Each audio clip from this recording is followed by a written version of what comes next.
لا حول ولا قوة إلا بالله العلي العظيم حسبنا الله ونعم الوكيل ونعم المولى ونعم النصير. أعوذ بالله السميع العليم من الشيطان اللعين الرجيم. بسم الله الرحمن الرحيم. الحمد لله الأول بلا أول كان قبله والآخر بلا آخر يكون بعده الذي قصرت عن رؤيته أبصار الناظرين وعجزت عن نعته أوهام الواصفين. ثم الصلاة والسلام على أشرف الأنبياء والمرسلين وخاتم النبيين سيدنا ونبينا ومولانا ومولى الثقلين جد الحسن والحسين بالقاسم محمد صلى الله عليه وسلم.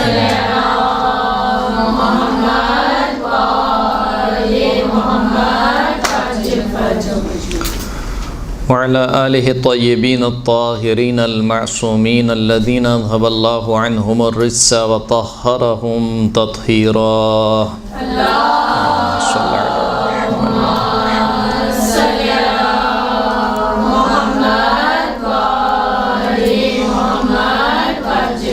واللعنة الدائمة على أعدائهم أجمعين. أما بعد فقد قال الله سبحانه وتعالى في كتابه المجيد والفرقان الحميد وهو أصدق الصادقين. بسم الله الرحمن الرحيم. لا يكلف الله نفسا إلا وسعها لها ما كسبت وعليها ما اكتسبت.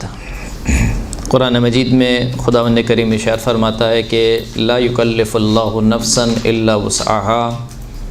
خداوند کریم کسی نفس کو، کسی جان کو اتنی ہی تکلیف دیتا ہے کہ جتنی وہ برداشت کر سکتا ہے، جتنی اس میں وسعت ہے. لہا ما کسبت وعلیہا ما اکتسبت. جو نیکی نفس کماتا ہے وہ اسی کے فائدے کے لیے ہے. وعلیہا ما اکتسبت. اور جو برائی کوئی نفس کماتا ہے تو اس کا وبال اور اس کا نقصان بھی اسی نفس کے لیے ہے. یعنی خداوند کریم غنی علی الاطلاق ہے.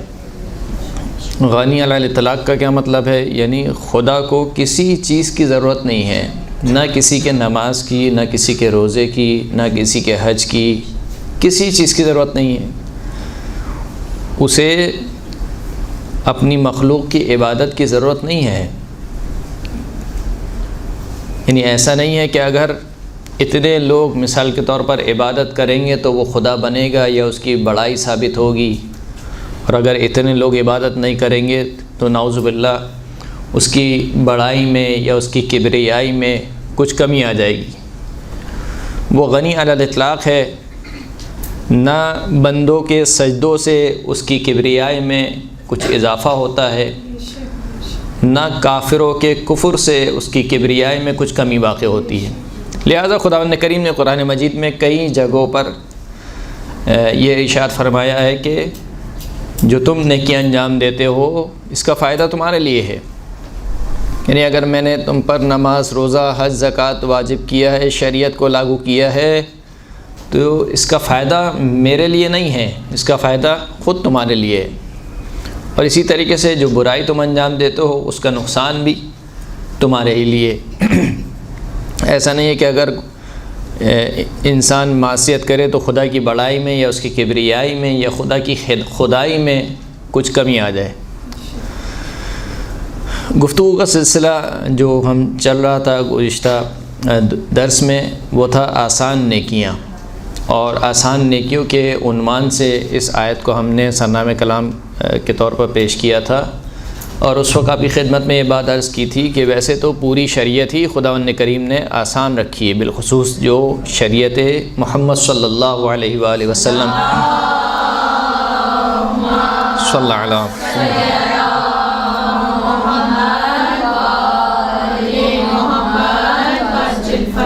پوری شریعت آسان ہے. یعنی ایسا نہیں ہے کہ شریعت کا کوئی حکم انسان کے لیے ممکن نہ ہو اس کو انجام دینا ہے، اس لیے کہ تکلیف لا یطاق ہے، اور تکلیف لا یطاق کبھی بھی خداوند کریم نے اپنے بندوں کے لیے نہیں رکھی.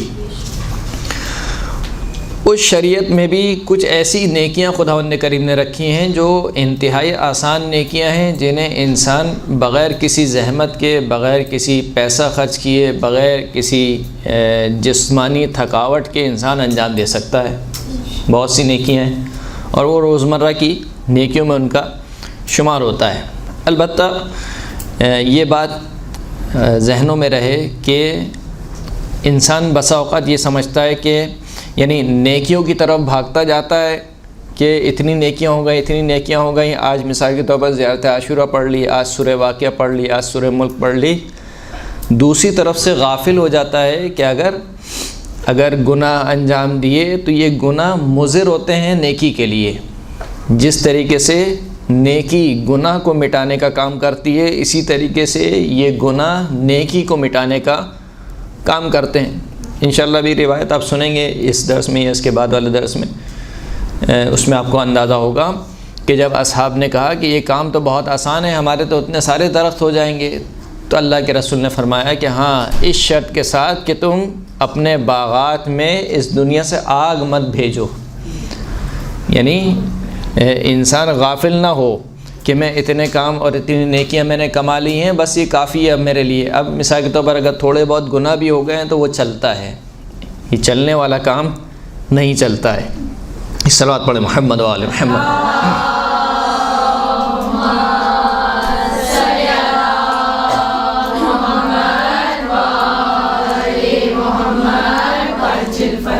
آج جس نیکی کا ہم تذکرہ کریں گے اور روایت میں بہت زیادہ اس کے اوپر تاکید کی گئی ہے، اس کا عنوان جو بانا گیا ہے احادیث کی کتابوں میں، وہ ہے ادخال السرور فی قلب المؤمن، مومن کے دل میں خوشی داخل کرنا، مومن کو خوش کرنا۔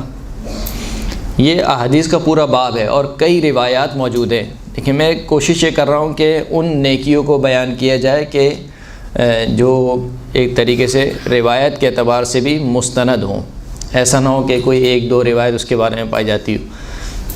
یعنی شیعہ سنی تمام مصادر میں اس مطلب پہ، اس باب پر کافی احادیث موجود ہیں ہمارے پاس۔ ادخال السرور فی قلب المؤمن، مومن کے دل کو خوش کرنا یا مومن کے دل میں خوشی کو داخل کرنا، جیسے کہ گزشتہ درس میں ہم نے عرض کیا تھا کہ وہ حلال طریقے سے ہونا چاہیے، حرام طریقے سے نہیں ہونا چاہیے۔ یعنی کوئی بھی ایسا حلال طریقہ کہ جس کے ذریعے سے آپ مومن کو خوش کر سکتے ہیں، کوئی بھی ایسا طریقہ، یہ ایک نیکی ہے۔ اچھا، اس میں ضروری اس کی بھی کوئی لمٹ بیان نہیں ہوئی ہے، جیسے کہ گزشتہ درس میں ہم نے عرض کیا تھا کہ صدقے کی کوئی لمٹ بیان نہیں ہوئی ہے، اس کی بھی کوئی لمٹ بیان نہیں ہوئی ہے کہ آپ یہ کام کریں تو ہی مثال کے طور پر ادخال السرور کہلائے گا۔ کسی بھی کام سے اگر آپ کا کوئی مومن خوش ہوتا ہے اور وہ کام حلال کام ہو تو یہ ادخال السرور کے زمرے میں آتا ہے۔ ثواب الاعمال میں روایت نقل کی گئی، چھٹے امام جعفر صادق علیہ الصلوۃ والسلام ارشاد فرماتے ہیں،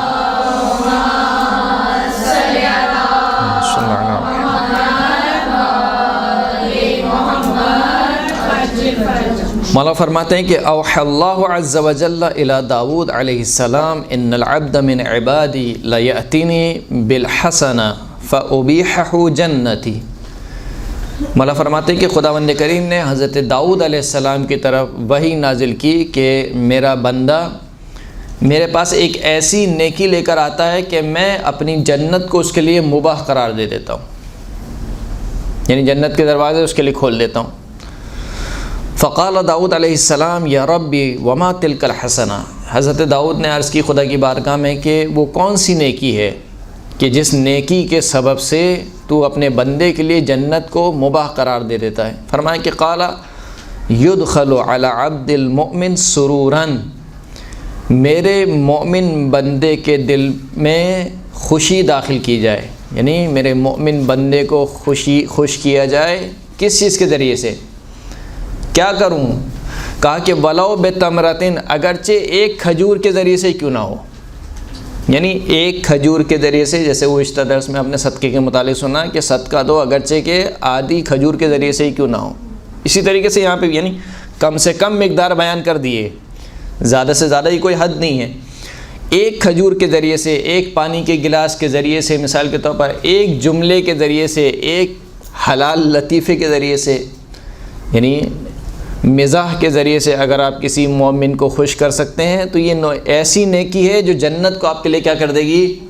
حلال کر دے گی، مباح کر دے گی آپ کے لیے۔ جب جناب داؤد علیہ السلام نے یہ سنا تو فرمایا کہ حق لمن عرفک الا ينقطع رجاءه منک، وہ شخص اے پروردگار جو تجھے پہچانتا ہو اس پر حق یہ بنتا ہے کہ وہ اپنی امید کو تجھ سے منقطع نہ کرے۔ یعنی کیا مطلب؟ یعنی اے پروردگار جب تو نے اتنے چھوٹے سے کام پر جنت کو رکھ دیا تو پھر بندے کو مایوس ہونا ہی نہیں چاہیے۔ یعنی بسا اوقات یہ ہوتا ہے کہ انسان گناہ کرتا ہے اور گناہ کر کر کے مایوس ہو جاتا ہے رحمت پروردگار سے۔ الیأس من رحمت اللہ، گناہ کبیرہ میں سے دوسرے نمبر کا گناہ۔ پہلا گناہ کیا ہے؟ الشرک باللہ، گناہ کبیرہ میں سے پہلا گناہ ہے الشرک باللہ۔ دوسرے نمبر کا یہ گناہ ہے الیأس من رحمت اللہ، اللہ کی رحمت سے مایوس ہو جانا، اللہ کی رحمت سے مایوس نہ ہو۔ تو جناب داؤد فرمانا چاہتے ہیں کہ اے پروردگار جب تو اس قدر رحیم و کریم ہے کہ ایک مومن کو ایک کھجور کھلانے پر اگر خوشی حاصل ہو جاتی ہے اور اس پر تو جنت کو واجب قرار دے دیتا ہے تو پھر تو مومن کو نا امید ہی نہیں ہونا چاہیے، تو اس سے نا امید نہیں ہونا چاہیے۔ قرب الاسناد میں سوال کیا گیا، ایک روایت نقل کی گئی قرب الاسناد کتاب میں، جناب رسول خدا صلی اللہ علیہ وآلہ وسلم صلی اللہ علیہ محمد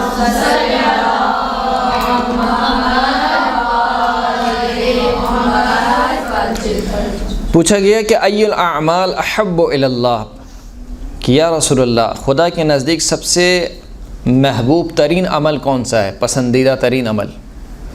فرمایا اتباع سرور المؤمن، مومن کی خوشی کا اتباع کیا جائے، یعنی وہی معنی وہی ہے، یعنی مسلمان کو خوش کرنے کا وسیلہ ڈھونڈا جائے، حلال طریقے سے مسلمان کو مومن کو خوش کیا جائے۔ پوچھا گیا قیل یا رسول اللہ صلی اللہ علیہ وآلہ وسلم وما اتباع سرور المسلم،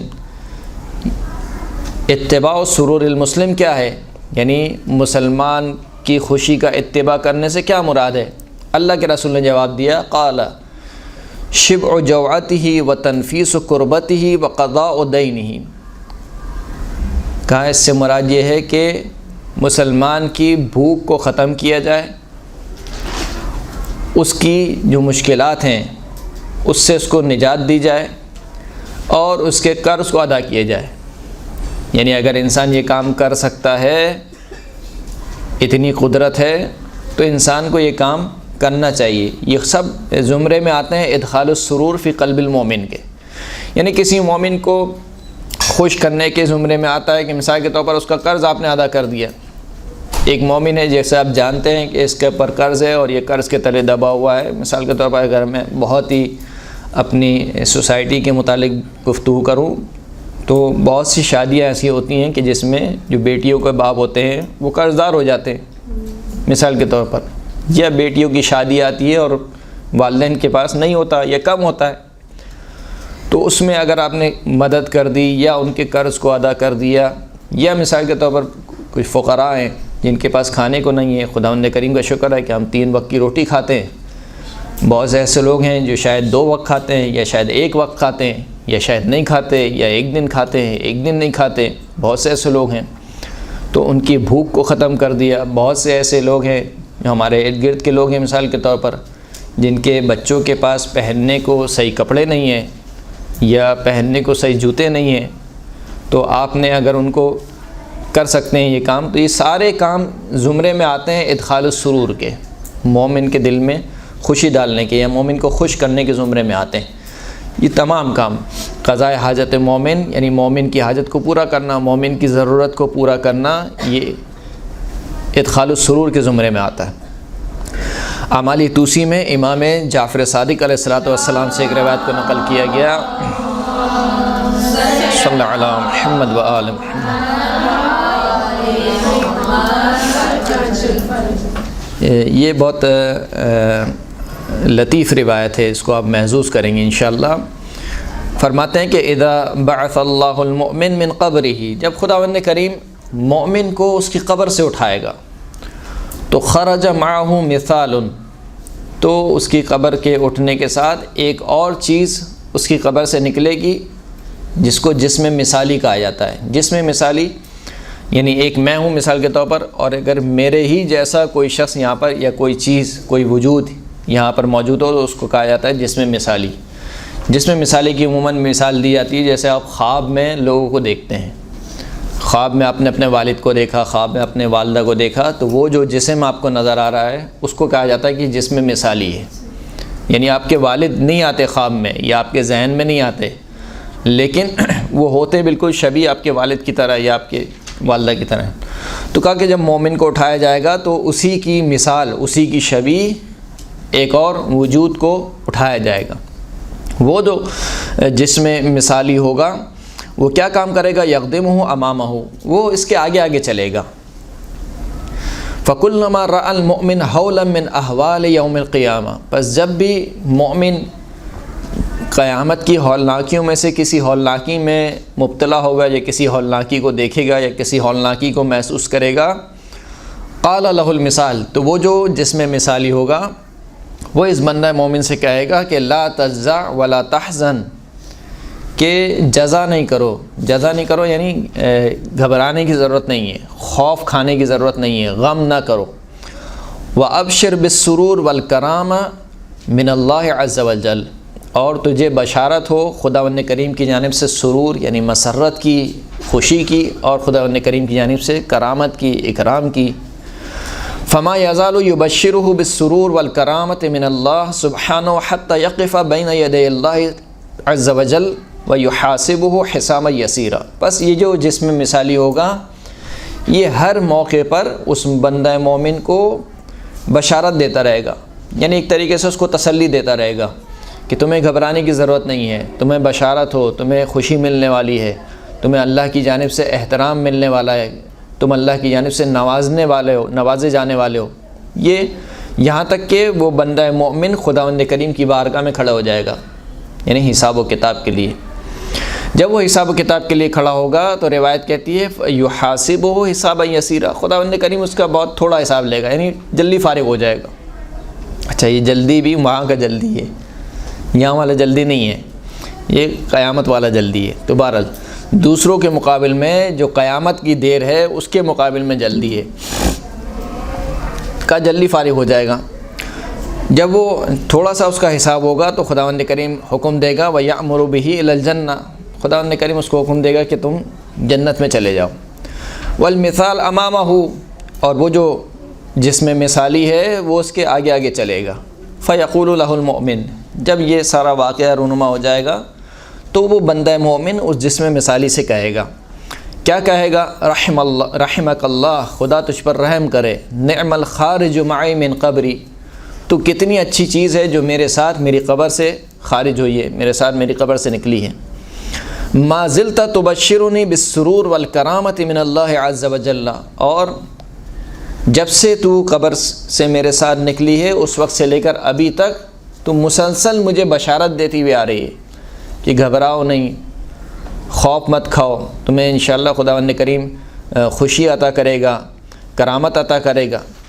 فمن انت، پس اب بتاؤ کہ تم کون ہو۔ جب مومن کی ساری اسے کہنا چاہیے خوف ختم ہو جائے گا تو وہ مومن اس سے کہے گا کہ تم بتاؤ کہ تم کون ہو۔ فیقول له المثال، تو وہ جو جسم مثالی ہے وہ اس بندہ مومن سے کہے گی کہ انا السرور الذی ادخلتہ علی اخیک المؤمن، میں وہ خوشی ہوں کہ جو تو نے اپنے مومن بھائی کو پہنچائی تھی، میں وہ خوشی ہوں، یعنی ایک خوشی کی بات ہو رہی ہے، میں وہ خوشی ہوں جو تو نے اپنے مومن بھائی کو پہنچائی تھی۔ خلقنی اللہ منہ لأبشرک، مجھے خداوند کریم نے اسی خوشی سے خلق کیا ہے تاکہ میں تجھے بشارت دیتی رہوں۔ اچھا، یہ اس قسم کی جو روایتیں ہیں اگرچہ کہ اس میں علی الاطلاق ہے، یعنی ایک شبہے کا ازالہ کرنا چاہتا ہوں یہاں پر کہ آپ اس روایت کو بما ہوا اس روایت کو نہ دیکھیں، اس روایت کے ساتھ اور بہت ساری چیزیں ملی ہوئی ہیں جو دوسری روایتوں میں ذکر ہوئی ہیں۔ یعنی مثال کے طور پر اس مثال میں اس روایت میں یہ کہا گیا کہ بندہ مومن اگر خوشی داخل کرے گا تو وہ ایک جسم مثالی خارج ہوگا، وہ اسے مسلسل بشارت دیتا رہے گا. تو کوئی یہ نہ سمجھے کہ بس خوشی داخل کر لی، اب اس کے بعد آپ اور کوئی کام نہیں کرنا، اس کا یہ مطلب نہیں ہے. یعنی یہ یہاں پر پوائنٹ آؤٹ کیا جا رہا ہے خاص نیکی کو، اور اس کی جزا بیان کی جا رہی ہے. نہ یہ کہ انسان یہ سمجھے کہ بس یہ کام کر لیا تو اب نہ نماز کی ضرورت ہے، نہ روزے کی ضرورت ہے، نہ فلاں یہ کام. مثلا یہ متاسفہ یہ کام بہت ہوتا ہے ہمارے یہاں، بالخصوص عزاداری کے حوالے سے. جب ہم روایتیں سنتے ہیں کہ مثال کے طور پر ایک آنسو جاری ہو گیا اور تمام کے تمام گناہ بخش دیے گئے، تو کوئی شک نہیں ہے روایت، اس روایت میں موجود ہے یہ روایت، اور صادق مصدق سے یہ روایت صادق ہے. لیکن اس کا یہ مطلب ہرگز نہیں ہے کہ انسان ان روایتوں پر اعتماد کرتے ہوئے اور یہ کہے کہ میں نے جو ہے وہ اب تمام کے تمام کام چھوڑ دیے، نہ مجھے نماز کی ضرورت ہے، نہ مجھے روزے کی ضرورت ہے، نہ مجھے کسی اور چیز کی ضرورت ہے. تو ان روایت کو پڑھتے ہوئے یا سنتے وقت اس بات کا خاص خیال رکھا جائے کہ یہ روایتیں ایک خاص نیکی کو پوائنٹ آؤٹ کرنے کے لیے آئی ہیں، ایک خاص نیکی کی اہمیت کو بیان کر رہی ہیں. اس کا یہ مطلب ہرگز نہیں ہے کہ انسان دوسرے کاموں کو چھوڑ دے. ایک صلوات پڑھے محمد و آل محمد،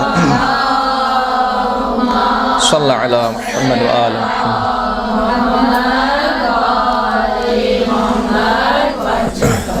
ابو حمزہ سمالی سے روایت ہے، کہتے ہیں کہ میں نے 5 امام محمد باقر علیہ الصلوۃ والسلام کو سنا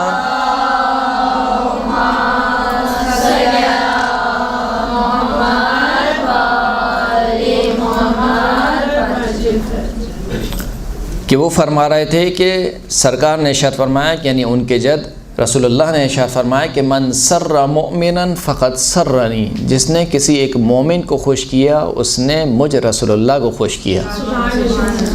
ومن سرنی فقد سر اللہ، جس نے رسول اللہ کو خوش کیا اس نے اللہ کو خوش کیا.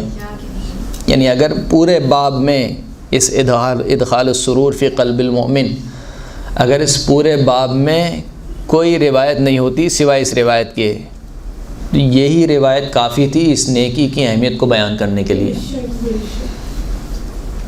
یعنی آپ اندازہ کیجئے کہ ہم میں سے ہر شخص یہ چاہتا ہے کہ زمانے کا امام ہم سے خوش ہو. وہ چاہتا ہے نہیں چاہتا؟ ہماری کوشش یہ ہوتی ہے کہ زمانے کے امام ہم سے راضی و خوشنود ہوں. بیان کر دیا دیکھو ہماری خوشی کس میں ہے، مومن کو خوش کرو گے ہماری خوشی اسی میں ہے. تم نے ایک مومن کو خوش کیا گویا ہمیں خوش کیا. ابھی آپ روایت سنیں گی، طویل روایت ہے. اصول کافی میں ہی 5ویں امام سے روایت ہے کہ ان مؤمنا کان فی مملکت جبار فولع به، کہ ایک مومن کسی ظالم اور جابر کے زیر حکومت زندگی بسر کر رہا ہوتا ہے. فولع به تو اس کا حق غصب کر لیا جاتا ہے. فہرب منه الی دار الشرک، وہ مومن فرار کرتا ہے وہاں سے، ایک ایسی حکومت کی طرف چلے جاتا ہے، ایک ایسے ملک میں چلے جاتا ہے جہاں پر مشرکین کی حکومت ہوتی ہے. یعنی مسلمانوں کی حکومت سے فرار کر کے چلا جاتا ہے کہاں پر؟ مشرکین کی حکومت. فنزل برجل من اہل الشرک، اب یہ بہت اہم روایت ہے. پس جب وہ مشرکین کے حکومت میں جاتا ہے تو ایک ایسے شخص کا مہمان بنتا ہے یا ایک ایسے شخص کے پاس جاتا ہے کہ جو مشرکین میں سے کوئی شخص ہوتا ہے. فَأَذَلَّهُ، وہ جو مشرک شخص ہوتا ہے وہ اس کو سائبان فراہم کرتا ہے، یعنی رہنے کی جگہ دیتا ہے. وَأَرْفَقَهُ، اس کے ساتھ نرمی سے پیش آتا ہے. وَأَضَافَهُ، اس کی مہمان نوازی کرتا ہے. فَلَمَّا حَضَرَهُ الْمَوْتِ، جب اس مشرک کی موت کا وقت آتا ہے، أَوْحَى اللَّهُ عَزَّ وَجَلَّ إِلَيْهِ، خداوند کریم اس مشرک کی طرف وحی کرتا ہے کہ وعزتی و جلالی، میری عزت کی قسم اور میرے جلال کی قسم، لو کان لک فی جنتی مسکن لاسکنتک فیہا، اگر میری جنت میں تیرے لیے کوئی جگہ ہوتی تو میں ضرور بضرور تجھے اپنی جنت میں جگہ دیتا. وَلَكِنَّهَا مُحَرَّمَةٌ عَلَى مَن مَاتَ بِي مُشْرِكًا، لیکن جنت میں نے حرام کر دی ہے جو میرے ساتھ کسی کو شریک قرار دے، اس کے پر جنت میں نے حرام کر دی ہے. بس تو مشرک مرا ہے، لہٰذا اگر یہ جنت میں نے حرام نہ کی ہوتی تو کیونکہ تو نے ایک بندہ مومن کے ساتھ یہ کام کیا کہ اس کو سائبان فراہم کیا، اس کے ساتھ نرمی سے پیش آیا، اور اس کو جو ہے وہ اس کی مہمان نوازی کی. ولیکن یا نار ہدیہ ولا تؤذیہ، لیکن خداوند کریم کہے گا آتش جہنم سے کہ اے آتش جہنم، اس مشرک بندے کو ڈرا ضرور، ہدیہ اس کو ڈرا، ولا تؤذیہ مگر اس کو اذیت مت پہنچا. کتنی اہمیت ہے، کتنی اہمیت ہے ادخال السرور. اب اسی سے آپ اس کے برعکس نتیجہ نکال لیں. برعکس نتیجہ کیا؟ جب ادخال السرور کی اتنی اہمیت ہے تو اذیت پہنچانا کس قدر مذمت ہوگا. اگر کوئی مومن کسی کو اذیت پہنچائے کسی بھی طریقے سے، اپنے اعضاء و جوارح کے ذریعے سے، اپنے گفتگو کے ذریعے سے، طعن کا نشانہ بنائے، تشنیع کا نشانہ بنائے، طنز کا نشانہ بنائے، یہ اذیت پہنچانا جس طریقے سے ادخال السرور اس قدر اہمیت کا حامل ہے کہ ایک بندہ مشرک کے لیے خداوند کریم کہہ رہا ہے کہ اگر جنت میں جگہ ہوتی تو میں تجھے جنت میں جگہ دیتا، اور آتش جہنم سے کہہ رہا ہے کہ اس کو ڈرانا ضرور مگر اس کے لیے اس کو اذیت مت پہنچانا. آپ سوچئے کہ اگر بندہ مومن کو اذیت پہنچائی جائے تو اس کا گناہ کیا ہے. وَيُؤْتَ بِرِزْقِهِ طَرَفَيِ النَّهَارِ، یہ ایسا بندہ مشرک ہوگا کہ صبح و شام یعنی دن کے دو اوقات میں اس کا رزق اس کو پہنچایا جائے گا، یعنی یہ جہنم میں ہوگا اس کے باوجود اس کا رزق آئے گا. تو راوی نے سوال کیا، قلت من الجنہ، کیا اس کا جو رزق آئے گا وہ جنت سے آئے گا؟ قال من حیث شاء اللہ، امام نے فرمایا کہ جہاں سے اللہ چاہے گا وہاں سے اس کا رزق آئے گا. صلوات پڑھیں محمد و آل محمد، صلی علی محمد و آل محمد.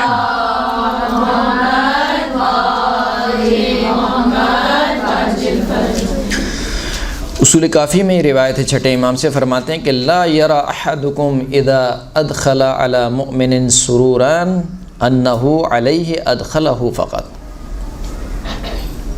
بہت عجیب روایت ہے. امام فرماتے ہیں کہ اگر تم میں سے کوئی شخص کسی مومن کو خوش کرے، کسی مومن کے دل میں خوشی کو داخل کرے تو وہ یہ گمان نہ کرے کہ اس نے فقط مومن کو خوش کیا ہے، بل واللہ علینا، بل واللہ علی رسول اللہ صلی اللہ علیہ وآلہ وسلم، بلکہ خدا کی قسم اس نے ہمیں خوش کیا ہے، بلکہ خدا کی قسم اس نے رسول اللہ کو خوش کیا ہے. مومن کو خوش کرنا رسول اللہ کو خوش کرنے کے مترادف ہے، مومن کو خوش کرنا امام زمانہ کو خوش کرنے کے مترادف ہے. چھٹے امام کے دور میں ایک شخص ہوا کرتا تھا کہ جس کا نام نجاشی تھا. یہ نجاشی جو ہے وہ اس کو وزیر تھا احواز اور فارس کے علاقے کا.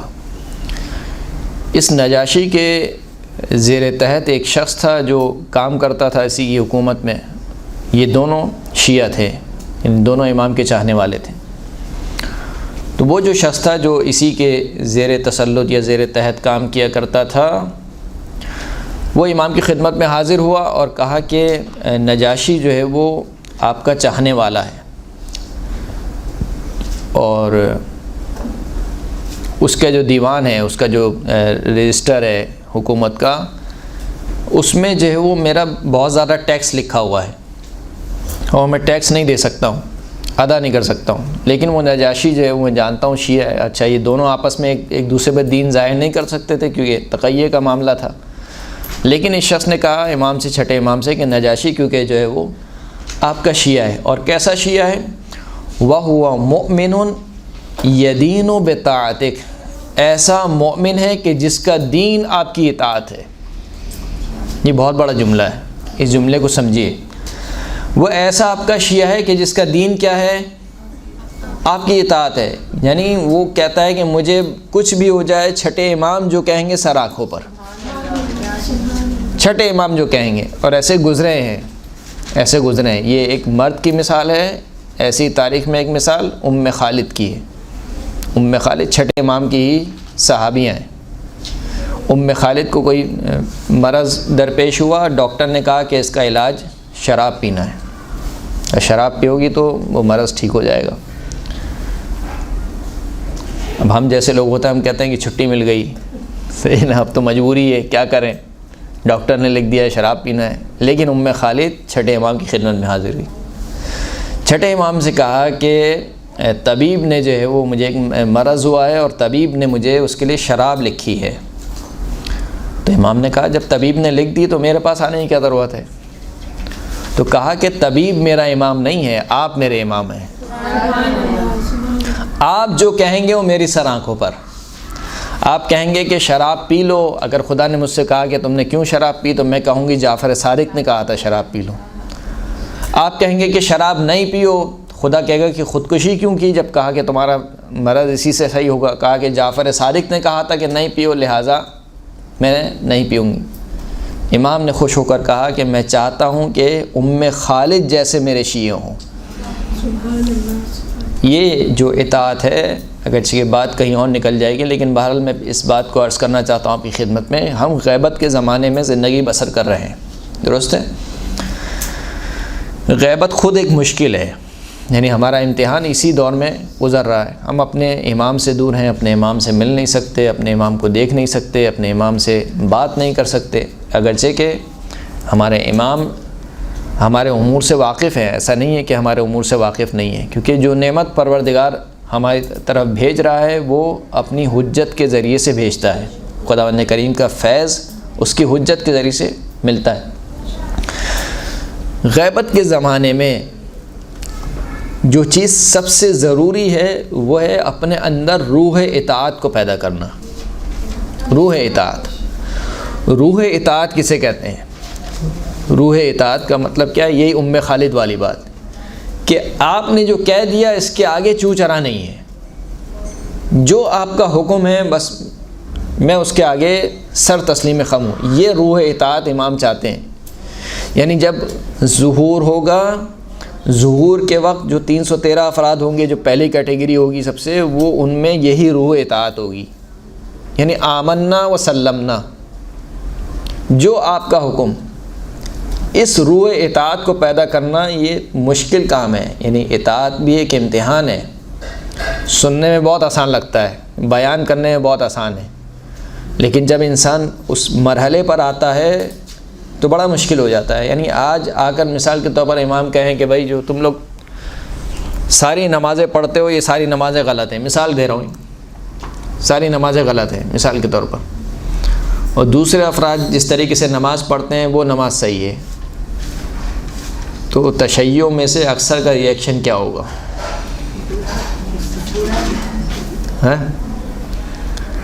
یا ہم جو اذان دیتے ہیں مثال کے طور پر امام کہیں کہ یہ نہیں صحیح نہیں، ایک مثال کے طور پر پیش کر رہا ہوں، فوراً سے مجتہد کی طرف اشارہ کریں گے، جی ہم فوراً مجتہد کو بلیم کریں گے۔ ٹھیک ہے، مجتہد کی بات تو ختم ہو گئی نا، اب تو امام آ گئے سامنے۔ ہم بھی یہ کہیں گے نا انہوں نے سکھایا ہے، درست ہے، آپ کی اپنی حجت ہے، لیکن ایک آپ عذر پیش کیے کر سکیں گے، لیکن پہلے مرحلے میں جو ہمارے کچھ جذباتی لوگ ہیں ان کا ریئیکشن کیا ہوگا؟ وہ کہیں گے کہ یہ کیسا امام ہے، مثال کے طور پر کیسا امام ہے، یہ ہوگا یا نہیں ہوگا؟ یہ روایت میں موجود ہیں جملے کہ ہمارا ظہور اس وقت ہوگا کہ جب خود ہمارے ماننے والے ہم سے مایوس ہو جائیں گے۔ ہمارا ظہور اس وقت ہوگا کہ جب ہمارے ماننے والے ایک دوسرے کے منہ پر تھوک پھینکیں گے۔ تھوک پھینکنے سے مراد کیا ہے؟ یعنی وہی یہ کنایا ہے، یعنی ایک دوسرے کو طنز اور تشنیع کا نعرہ بنائیں گے۔ وہ کہیں گے کہ تم ولایت سے خارج ہو، وہ کہیں گے تم ولایت سے خارج ہو، وہ کہیں گے کہ ہم ولایتی ہیں، وہ کہیں گے ہم ولایتی ہیں، درست ہے؟ یہاں تک کہ جب امام کا ظہور ہوگا تو لوگ کہیں گے کہ یہ تو کوئی نیا دین لے کر آیا ہے، یعنی روایت موجود ہے، لوگ یہ کہیں گے کہ کوئی نیا دین لے کر آیا ہے۔ کیوں نیا دین لے کر آیا؟ اس لیے کہ جتنی بدعتیں ایجاد ہو چکی ہوں گی اس 1400 سال یا جب سے رسول خدا گئے ہیں اس وقت سے ظہور تک، امام ان ساری بدعتوں کو کینسل کریں گے کہ یہ کام اسلام میں نہیں ہے، یہ کام اسلام میں نہیں ہے، یہ کام اسلام میں نہیں ہے، تو لوگ کہیں گے کہ یہ کوئی نیا دین لایا ہے، آج تک ہم نے ایسا دین نہ کسی سے سنا نہ دیکھا۔ تو یہ جو روح اطاعت ہے، اس وقت میرا ریئیکشن کیا ہوگا؟ جب اگر امام مجھ سے کہیں گے کہ اب تک جو تمہارا عقیدہ تھا یہ عقیدہ غلط تھا، مثال کے طور پر میں ایک مثال کہہ رہا ہوں، اور امام کہیں گے کہ یہ عقیدہ ہے، یا کسی عمل کے بارے میں کہیں کہ تمہارا یہ عمل صحیح نہیں تھا، یہ اگرچہ تمہارے آباء و اجداد کرتے ہوئے آ رہے تھے لیکن یہ عمل صحیح نہیں ہے، تو میرا ریئیکشن کیا ہونا چاہیے کہ کیونکہ زمانے کے امام نے کہا ہے کل تک یہ کرتا تھا آج سے یہ ہوگا. یہ روح اطاعت ہے. اس روح اطاعت کو پیدا کرنے کی ضرورت ہے. اور وہ کیسے ہوگی؟ وہ اسی وقت ہوگی کہ جب ہم زندگی کے ہر مرحلے پر ہمارا مطمع نگاہ یہ ہو کہ اللہ کی رضا کیا ہے، اہل بیت اطہار کی رضا کیا ہے. جب تک یہ چیز پیدا نہیں ہوگی اس وقت تک روح اطاعت پیدا نہیں ہو سکتی. بہرحال تو اس نے کہا کہ نجاشی ایک ایسا مومن ہے یدین بطاعتک، جو اس کا دین کیا ہے؟ آپ کی اطاعت ہے، یعنی جو آپ کہیں گے وہ اس کا دین ہے. فَإِن رَأَيْتَ أَن تَكْتُبَ لِي إِلَيْهِ كِتَابًا، پس اگر آپ مناسب سمجھتے ہوں تو میرے لیے کچھ لکھ دیجئے، یعنی کوئی خط لکھ دیجئے تو میں وہ آپ کا خط لے جا کے اس کو دے دوں گا، تو کچھ کمی واقع ہو جائے گی جو مجھ پر ٹیکس وغیرہ اس نے لگایا ہوا ہے. اب دیکھیے کہ امام نے خط میں لکھا کیا ہے اور نجاشی نے سمجھا کیا ہے. درست ہے؟ امام نے لکھا خط میں بسم اللہ الرحمن الرحیم سر اخاک یسرک اللہ، اتنا سے جملہ ہے. کیا لکھا ہے امام نے؟ اپنے مومن بھائی کو خوش کر، اللہ تجھ سے خوش ہو جائے گا. اس کے علاوہ اور کوئی لمبی چوڑی بات نہیں لکھی امام نے کہ مثال کے طور پر تو ہمارا چاہنے والا ہے، تو بندہ مومن ہے، میں تیری شفاعت کروں گا، میں فلاں کروں گا، اس بندہ مومن کی مشکل کو حل کر دے، یہ غریب ہے اور فلاں. نہیں، کچھ نہیں لکھا امام نے. چھوٹا سا جملہ. کیا چھوٹا سا جملہ ہے؟ سر اخاک یسرک اللہ، اپنے مومن بھائی کو خوش کر، اللہ تجھ سے خوش ہو جائے گا، یا اللہ تجھے خوش کرے گا. اب یہ چھوٹا سا جملہ لے کر وہ چلا گیا. جب یہ گیا نجاشی کے پاس تو وہ کہا کہ میں داخل ہوا تو وہاں پر محفل سجی ہوئی تھی، یعنی کافی لوگ افراد موجود تھے. جب وہ سب اٹھ کے چلے گئے تو جب میں اور وہ دونوں اکیلے رہ گئے تو میں نے امام کا خط نجاشی کو دیا اور کہا کہ ھذا کتاب ابی عبداللہ علیہ السلام، کہ یہ چھٹے امام کا خط ہے. نجاشی نے کیا کیا؟ فقبلہ، جیسے ہی سنا چھٹے امام کا خط ہے، خط کو بوسہ دیا. ووضعہ علی عینیہ، خط کو اپنی دونوں آنکھوں سے لگایا. چھٹے امام کا خط ہے. وقال لہ ما حاجتک، یعنی جب خط کو پڑھا، خط کو پڑھنے کے بعد خط کو اپنی آنکھوں سے لگایا. کہا کہ تمہاری حاجت کیا ہے، یعنی کس کام کے لیے آئے ہو میرے پاس. کہا کہ آپ کے جو رجسٹر ہے اس میں ٹیکس لکھا ہوا ہے اور میں ٹیکس ادا نہیں کر سکتا ہوں. تو پوچھا کہ کتنا ہے ٹیکس؟ تو اس نے کہا کہ 10,000 درہم ہے. جیسے سنا 10,000 درہم ہے تو اس نے اپنے کاتب کو بلایا اور کہا کہ یہ جو ٹیکس اس کا لکھا ہوا ہے یہ میرے مال سے ادا کر دو. پریشانی حل ہو گئی نہیں ہو گئی؟ اس کی پریشانی کیا تھی کہ ٹیکس ہے گا، وہ ٹیکس ادا نہیں کر سکتا ہے. کہا کہ یہ ٹیکس میرے مال سے ادا کر دو، ختم ہو گئی بات. امام کی حدیث پر عمل ہو گیا نہیں ہو گیا؟ امام نے کہا تھا کہ سر اخاک یسرک اللہ، اپنے بھائی کو خوش کر، اللہ تجھے خوش کرے گا. لیکن اس نے کیا کیا؟ ثم وامر، اس کے بعد اس نے کیا کیا؟ فقال، خوب ایک صلوات پڑھے محمد وعلی محمد صلی اللہ علیہ محمد.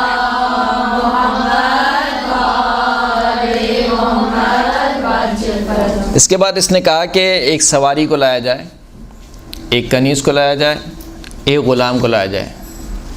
کہا کہ یہ تیرے لیے. جب ٹیکس کو ادا کیا اس کی جانب سے تو کہا کہ کیا میں نے تجھے خوش کر دیا؟ اس بندے نے کہا کہ ہاں تو نے مجھے خوش کر دیا. پھر کہا کہ یہ سواری بھی تیرے لیے، یہ کنیز بھی تیرے لیے، یہ غلام بھی تیرے لیے. پھر اس کے بعد پوچھا کہ کیا میں نے تجھے خوش کر دیا؟ اس نے کہا ہاں کہ تو نے مجھے خوش کر دیا. پھر ایک برتن منگوایا گیا، اس برتن کو بھر دیا کپڑوں سے، کئی کپڑے بھی تیرے لیے. پھر کہا کیا میں نے تجھے خوش کیا؟ اس نے کہا ہاں تو نے مجھے خوش کر دیا. کہتا ہے کہ وہ اسی طریقے سے مجھے دیتا جا رہا تھا اور مجھ سے پوچھتا جا رہا تھا کہ کیا میں نے تجھے خوش کر دیا؟ میں کہتا تھا کہ ہاں تو نے مجھے خوش کر دیا. یہاں تک کہ جس فرش پر وہ بیٹھا تھا، جس قالین پر یا جس دری پر وہ بیٹھا ہوا تھا، کہا کہ اس فرش کو اٹھا لے، یہ فرش بھی تیرا. یعنی جتنا جو کچھ تھا اس کے پاس سب کچھ دے دیا. اب آپ نے سمجھا کہ اس جملے کا مطلب کیا تھا؟ یدین بطاعتک، اس کا دین تیری اطاعت ہے، آپ کی اطاعت ہے۔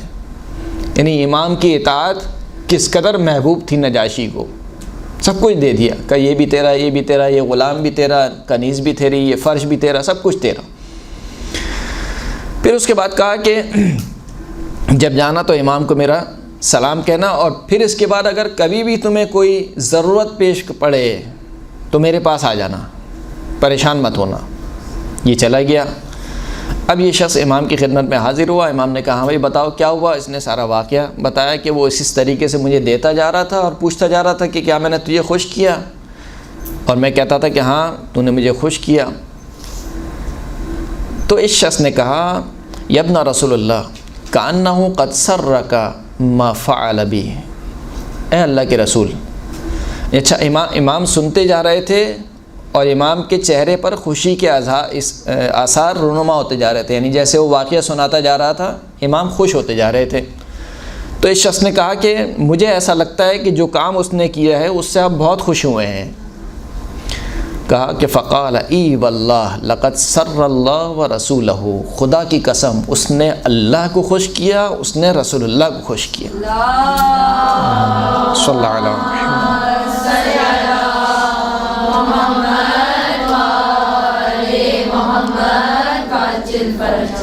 تو یہ بظاہر ایک چھوٹا سا کام ہے، لیکن کتنا اہمیت والا کام ہے کسی مومن کو خوش کر دینا۔ اگر اپنی استطاعت میں رہتے ہوئے، ایک مرتبہ استطاعت سے باہر ہے تو وہ ہم پر تکلیف بھی نہیں کی خداوند کریم نے۔ ایک مومن کا اتنا قرض ہے جو میں ادا ہی نہیں کر سکتا، تو خداوند کریم نے مجھے مکلف بھی نہیں بنایا کہ میں اس کو ادا کروں۔ لیکن اگر کوئی ایسی حاجت ہے جس کو میں ادا کر سکتا ہوں، یا کسی بھی حلال طریقے سے میں مومن کو خوش کر سکتا ہوں تو کیوں نہ کروں۔ یہاں تک کہ کہا کہ جب مومن کو دیکھو تو مومن کو دیکھ کے مسکرا دو۔ کہا یہ مسکرا دینا بھی کیا ہے، نیکی میں کاؤنٹ کروں گا، شمار کروں گا۔ والدین کو دیکھو مسکرا دو، عالم دین کو دیکھو مسکرا دو، اپنے معلم کو، اپنے استاد کو۔ کہا یہ عبادت ہے، عبادت شمار کیا گیا ہے۔ خانہ کعبہ کی طرف دیکھنا کیا ہے؟ عبادت ہے۔ النظر الی وجہ علی عبادہ، علی کے چہرے کی طرف دیکھنا کیا ہے؟ عبادت ہے۔ نہ صرف چہرے کو دیکھنا عبادت ہے، ذکر علی عبادہ، علی کا ذکر کیا ہے؟ عبادت ہے۔ تو اتنا آسان کر دیا ہے مرحلہ، یعنی دین کو اتنا آسان کر دیا ہے کہ بندہ یہ نہ سمجھے کہ دین پر عمل کرنا بہت مشکل کام ہے یا جنت میں جانا بہت مشکل کام ہے۔ اسی طریقے کا ایک واقعہ جو آپ سنتے ہوں گے 7ویں امام موسیٰ کاظم علیہ السلام سے۔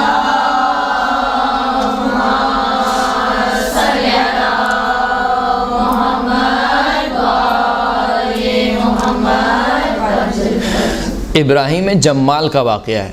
ابراہیم جمال اور علی بن یقطین یہ دونوں امام کے شاگرد ہیں۔ علی بن یقطین تو بہت مشہور و معروف ہیں، آپ کس سے یعنی سنتے ہی رہتے ہیں جب بھی امام کی مناسبت سے کوئی مجلس ہوتی ہے۔ ابراہیم جمال کسے بولتے ہیں؟ یعنی جو اونٹ کو کرائے پہ دیتا تھا، جیسے صفوان جمال ہے، اسی طریقے سے ابراہیم جمال، یعنی اس کا کام یہ تھا کہ وہ اونٹ کو رینٹ کار کا کام کرتے تھے، تو رینٹ کیمل کا کام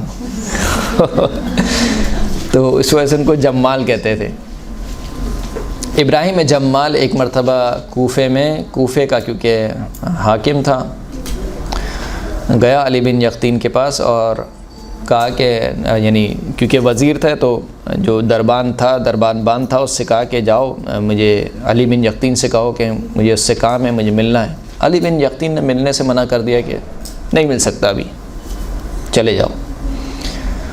اسی سال علی بن یقطین حج کے لیے آیا۔ دوران طواف امام موسیٰ کاظم سے ملنا چاہا، امام نے منہ پھیر لیا، نہیں ملے۔ پھر امام سے اجازت طلب کی کہ امام اجازت ہو تو میں آ جاؤں آپ کی خدمت میں۔ امام نے منع کر دیا، کہا نہیں۔ مدینے پہنچ گئے کہ آپ کو معلوم ہے کہ جب حج کرتے ہیں تو پھر مکے سے جاتے ہیں مدینے، رسول اللہ کی زیارت کرتے ہیں۔ مدینے پہنچ گئے۔ مدینے پہنچ کر امام سے ایک مرتبہ پھر دوبارہ درخواست کی کہ میں آپ سے ملنا چاہتا ہوں۔ امام نے بلایا اور یہ بات بہت گراں گزری علی بن یقطین پر۔ علی بن یقطین امام کے بہت چاہنے والے تھے کہ مجھے امام نے منع کر دیا ملنے سے۔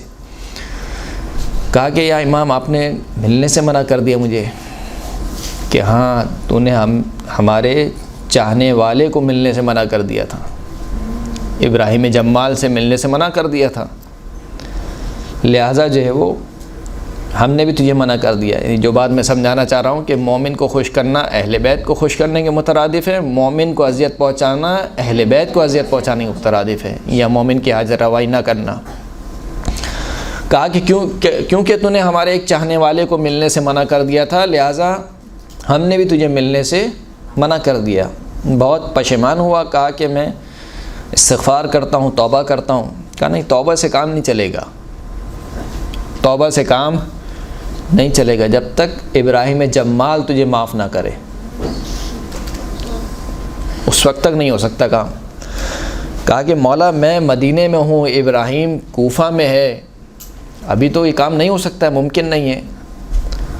کہا کیوں نہیں ہو سکتا؟ اگر حکم دو تو کرو گے؟ کہا کیوں نہیں. کہا جاؤ بقی میں، رات کے وقت بقی میں اکیلے جانا اور کچھ دعا وغیرہ یا جو بھی کوئی ذکر بتایا، اپنے گھوڑے پر بیٹھنا ہے، ذکر پڑھنا، انشاءاللہ آنکھ کھولو گے تم کوفہ میں ہوگے.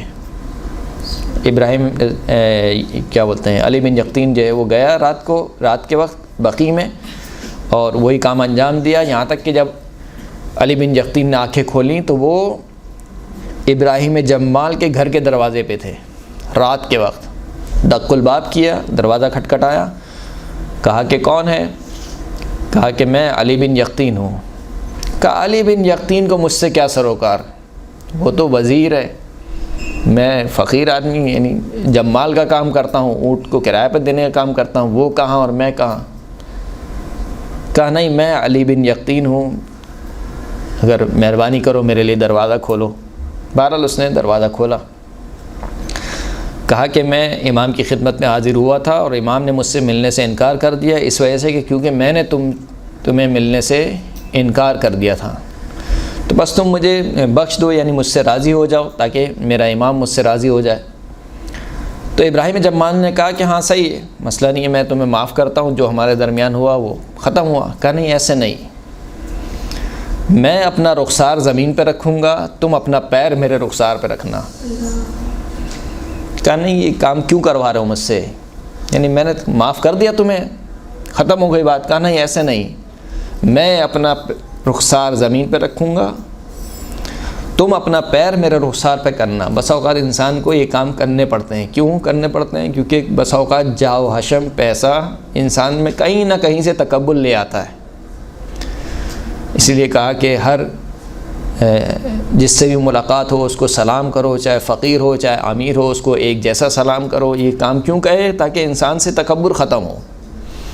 تو علی بن یقطین نے بھی اس وجہ سے کہ ایسا نہیں ہو کہ خدا نخواستہ میرے دل میں ایک تکبر آ گیا ہو، کہا کہ میں اپنا رخسار زمین پہ رکھوں گا، تم میرے رخسار پر اپنا پیر رکھنا، اور صرف پیر رکھنا نہیں، پیر رکھ کے دبانا، تو میں سمجھوں گا کہ تم نے مجھے معاف کر دیا. اسی طریقے سے یہ کام انجام ہوا اور ابراہیم جمال نے وہ کام انجام دیا، دونوں کے درمیان معافی تلافی ہو گئی، اور امام بھی علی بن یقطین سے راضی ہو گئے. صلوات پڑھے محمد و آل محمد صلی اللہ علیہ وسلم.